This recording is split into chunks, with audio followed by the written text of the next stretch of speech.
ప్రతిపాడు మండలం చిన్నశంకర్లపూడి గ్రామంలో ఉపాధి హామీ కూలీలకు తమ సొంత ఖర్చుతో భగీరథ సేవా సమితి ట్రస్ట్ అధ్యక్షులు ఏపూరి శ్రీనివాసరావు మజ్జిగ బిస్కెట్ ప్యాకెట్లు పంపిణీ చేశారు. ఈ సందర్భంగా ఏపూరి శ్రీనివాసరావు మాట్లాడుతూ వేసవి కాలంలో పెరుగుతున్న ఉష్ణోగ్రత దృష్ట్యా సమాజంపై బాధ్యతతో సుమారు 500 మంది కూలీలకు గ్రామస్తులకు మజ్జిగ బిస్కెట్ ప్యాకెట్లు పంపిణీ చేయడం ఆనందకరంగా ఉందన్నారు. ఎండల తీవ్రత వల్ల వచ్చే వడదెబ్బ, సన్ స్ట్రోక్ మరియు డీహైడ్రేషన్ నుండి మజ్జిగ శరీరానికి తక్షణమే చలువను అందిస్తుందన్నారు. ఎండలో కష్టపడే శ్రామికులకు ఇది ఎంతో అవసరమైన శక్తిని ఇస్తుందని ఉపాధి హామీ కూలీలకు ఏపూరి శ్రీనివాసరావు వివరించారు. కార్యక్రమంలో గ్రామ పెద్దలు ఏపూరి సత్యనారాయణ, కంచెర్ల నాగరాజు, గోళ్ల సత్యనారాయణ, గణేశుల పెదకాపు, చెనుబోయిన నాగేశ్వరరావు, షేక్ సుభాన్, తంగిళ్ల ఆనంద్, తల్లిపోయిన బాలరాజు తదితరులు మజ్జిగ పంపిణీ కార్యక్రమంలో పాల్గొన్నారు.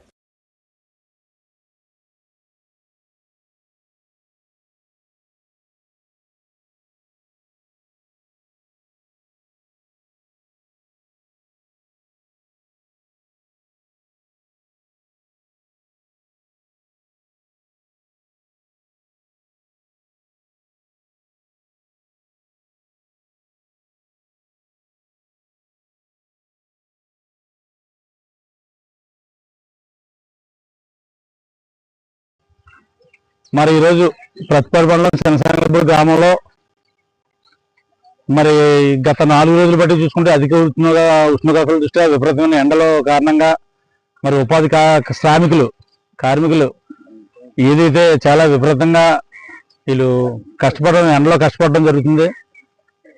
మరి డిహైడ్రేషన్ అయిపోయి చాలా మంది కూడా కొంచెం అనారోగ్యం పాలవుతారనే దృష్టితో మా భగీరథ సేవా సమితి ట్రస్ట్ తరఫునే మరి ఈరోజు ఉపాధి కార్మికులు ఎవరైతే ఉన్నారో వీళ్ళందరికీ కూడా మజ్జిగ ప్యాకెట్లు అలాగే బిస్కెట్ ప్యాకెట్లు కూడా మా వంతుగా పంపిణీ కార్యక్రమం చేయడం జరుగుతుంది. మరి అందరూ కూడా యువత కుర్రోళ్ళు అందరూ కూడా సహకరించి నాకు ఈ కార్యక్రమం చేయడం జరిగింది. మరి ఇప్పుడు మనం చూసుకున్నట్టు గ్రామంలో సుమారు 400 నుంచి 500 మంది వరకు కూడా ఈరోజు ఈ మజ్జిగ ప్యాకెట్లు డిస్ట్రిబ్యూషన్ చేయడం అన్నది నేను చాలా ఆనందంగా సంతోషంగా భావిస్తున్నాను. మరి అలాగే ఉపాధి కూలీలందరూ కూడా నేను ఒకటే విన్నవించుకుంటున్నాను. మరి అధిక ఉష్ణోగ్రతల దృష్ట్యా కూడా మా మండలమే కాదు జిల్లా వ్యాప్తంగా కూడా ఇంతవరకు అయితే 11-12 గంటల వరకు పెట్టడం వల్ల చాలా మంది నిన్న కాక మొన్న కూడా లొంపల్లో గ్రామంలో ఉపాధి కార్మికుడు ఒక అతను పనికెళ్ళి పనిలోనే చనిపోవడం జరిగింది. చాలా దురదృష్టకరం. మరి అలాంటి ఎండలను దృష్టిలో పెట్టుకొని మండల స్థాయి అధికారులు ఎంపీడీఓలు అయితేనే జిల్లా కలెక్టర్ గారు అయితేనేమి వీళ్ళకి 10 గంటల లోపులోనే పని ముగిసే విధంగా చర్యలు చేపట్టాలని చెప్పేసి గౌరవ కాకినాడ జిల్లా కలెక్టర్ గారిని అలాగే ఎన్ఆర్జీసీ సిబ్బందిని కూడా నేను ప్రత్యేకంగా కోరుతా ఉన్నాను. మరి ఇప్పుడు చూసుకున్నట్టయితే గ్రామీణ ప్రాంతాల్లో ఎక్కువ మంది నిరుపేద కుటుంబాల నుంచి లేబరు ఈ ఉపాధి హామీ పని మీద ఆధారపడి బతుకుతూ ఉన్నారు. మరి వాళ్ళకి ఈ పనే జీవనాధారంగా కొనసాగడం జరుగుతుంది.